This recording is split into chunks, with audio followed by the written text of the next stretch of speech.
This can't happen. This future is impossible. There's no way we could get away with this. So something has to happen between now and then to prevent this from happening. And it's going to be a crisis. See, what the markets don't understand is that the entire foundation, right, that we've been living on is about to implode. It's in the process of imploding beneath our feet. Nothing works with normal interest rates, let alone high interest rates. You can't run these massive deficits with normal interest rates. In fact, even Janet Yellen, remember when she was asked if she's worried about the debt, she said, no, I'm not, because the interest rates are low. So who cares about the debt? All I care about is the interest payments. Well, look at the interest payments. Look what's happening. Why does she still not care about it? When she said that, I pointed out, well, interest rates are going to go up. It's inevitable. And so the problem is inevitable. But the government doesn't work with normal interest rates. The stock market doesn't work. All the companies are levered up too much. The real estate market doesn't work with normal interest rates. I said that the home mortgages are at 7.9. We could be at 9%. In fact, I think it's likely we can hit 9%. If the Fed doesn't come in and say uncle on the inflation war, if Powell continues to act as if he's going to keep fighting inflation, we're going to have 9% mortgage rates by the end of this year. Now, that's like a tripling from where they were. How can the banks survive? The mortgage-backed securities are imploding. We got a small taste of it when we got the bankruptcy of a few banks earlier in the year. It was March or so when we got three banks, the Silicon Valley Bank or Signature Bank, or the banks that were lending to crypto. They went down. But I said at the time that what happened with these banks is a problem for all banks, because they all loaded up on mortgage-backed securities and treasuries. Again, I don't think anybody other than me, because I never heard anybody saying that stuff, but I was warning for all the years that everybody was saying how great it was that Americans could refinance and lock in these low rates. I was the only one saying, yeah, but what about the banks? What about the lenders who are stuck with this paper? It's a negative sum game. The borrower's gain is the lender's loss. I was saying, what happens when interest rates eventually go up? The borrowers are sitting pretty because they've got these cheap loans.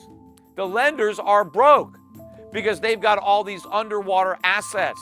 They own mortgages or treasuries that have collapsed in value, rendering them all insolvent. That's why when I was talking on my podcast, people would call me up, should I buy a house? I would say, well, just make sure you get a 30-year fixed rate mortgage, because at the end of the day, that's going to be your biggest asset, your mortgage, because it's going to be your bank's biggest liability.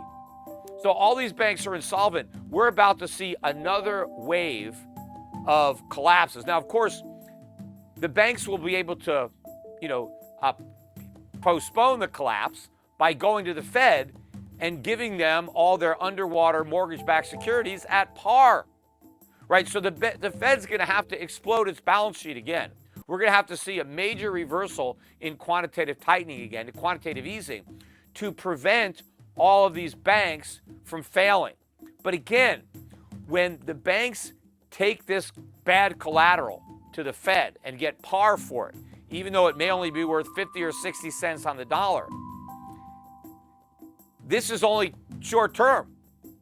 The Fed is supposed to give all these securities back to the banks and ask for their money back, right? This is like a short-term thing. I forget the date that these loans are due, but these are loans, right? The new window that they opened up to stave off that financial crisis earlier in the year, they put a Band-Aid, on a cancer.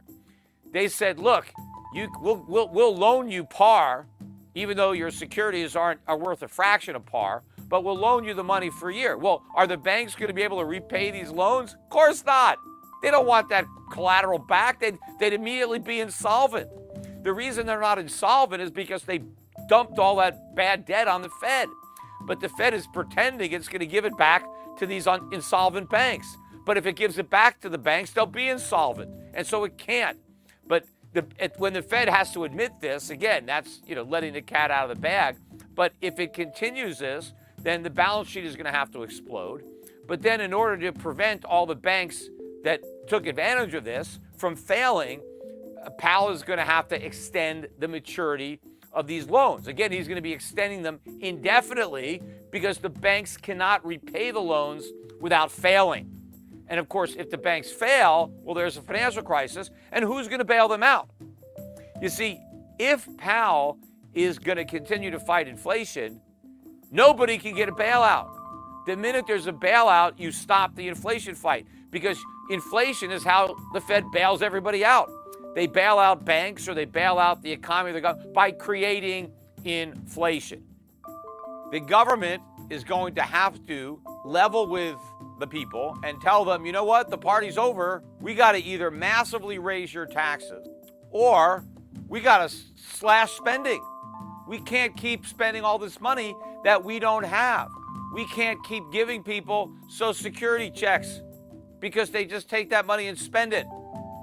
People on Social Security aren't working, right? They're retired, so they're not producing, but they're spending a lot of money.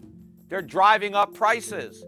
You want to cut back on inflation, you got to take that Social Security money away. Or you got to take money away from somebody else so that people on Social Security can spend it. So either you cut Social Security benefits or you raise the taxes of the people who are paying the Social Security taxes. So you got to raise the payroll tax or you got to cut Social Security. But the politicians don't want to do either one of those, and they didn't have to do anything for years because they can borrow the money instead. And the only reason they could do that was because interest rates were rock bottom. Well, they're not rock bottom anymore. They are normalizing, and they're nowhere near where they're going to go. We still have a long way to go up. People are in denial here. Right? Again, they expect the Fed to cut rates any moment. How can they do that with inflation where it is? By the way, oil was up again today. Oil is back to almost $91 a barrel. And this is with the dollar going up, right? Oil is still going up. And stocks, the Dow is down 400 points today. NASDAQ an even bigger drop, down about 1.5%. And oil still went up. Imagine what's going to happen to oil if we get a bounce in the stock market. If the dollar falls, oil's going to just go straight up. We're going to go through 100. Oil prices are not going to stop going up because inflation has driven them up. Meanwhile, we can't sell any more oil from the Strategic Petroleum Reserve. In fact, they need to buy oil to refill the reserve. And they're going to have to buy it back at a higher price than they sold. It's going to be a lousy trade. The American public is going to get stuck with a loss. Now, maybe they won't even buy it back for a while. They'll just watch the price go up before they have to try to buy some of that oil back.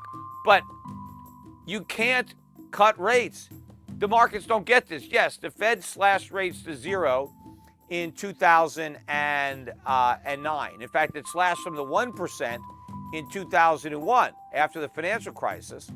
It slashed them to zero in 2008, and then again in 2020 with COVID. Everybody expects, okay, the Fed's going to slash rates to zero again. They can't do that this time. The only reason they got away with it is because inflation, the way it's measured, was under 2%. And Powell could say, well, we can print more money, we can do QE to stimulate the economy because we're underneath our inflation target. And since we need to get the inflation rate up to 2%, we can do this because now we kill two birds with one stone. We stimulate the economy, plus we push up the inflation rate so that we can get to our target. So quantitative easing, stimulus, the Fed conceded that those policies would push the inflation rate up because that's what they claimed they wanted. They wanted higher inflation. So that was the justification.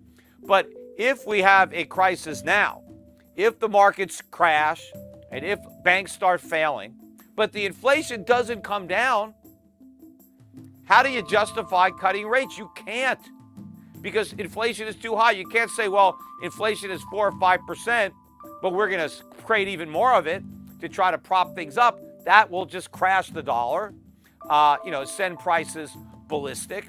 In fact, I think that at some point soon, that's going to happen anyway.